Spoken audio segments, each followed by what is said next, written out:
Today we are using loose parts. So more with names, your names, and your friends' names. So we're going to use loose parts. And I have this little container here, which are great.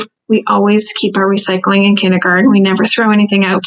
So I have 3 loose parts here and I have them sorted, okay? And the first have little shells. Second one, I have little stones. And the third one, I have some gems. So it is nice to mix up your loose parts, but don't get too many going on because it can get messy, and this is a good way to keep them sorted. So you can do this individually with your name or one of your friends' names, or this could be an activity, huge piece of butcher block paper on the floor.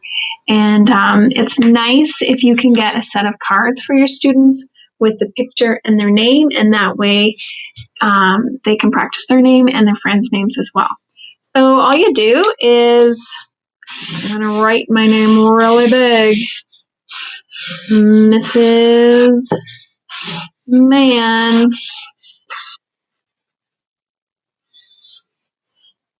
Whoa, that's big. And then you can use your loose part. So I'm going to use gems, and I'm actually going to make a pattern on this one. I'm going to start with an A-B pattern. So gem, rock,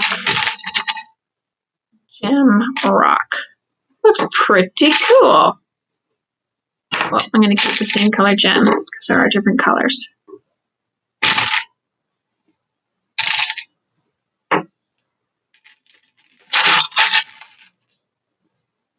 So lots of different things you can have for loose parts. You can have nuts and bolts, little blocks, beads, whatever. And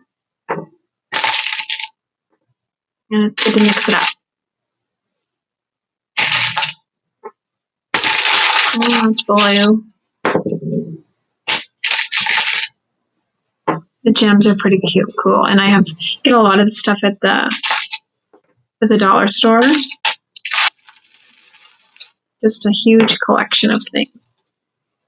There you go. So I just made my M.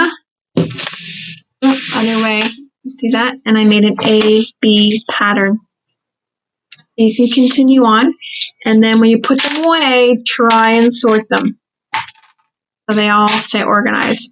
And then you could even write down a friend's name. So there you go. Your name, your friends' names, all with loose parts. Have fun with that activity.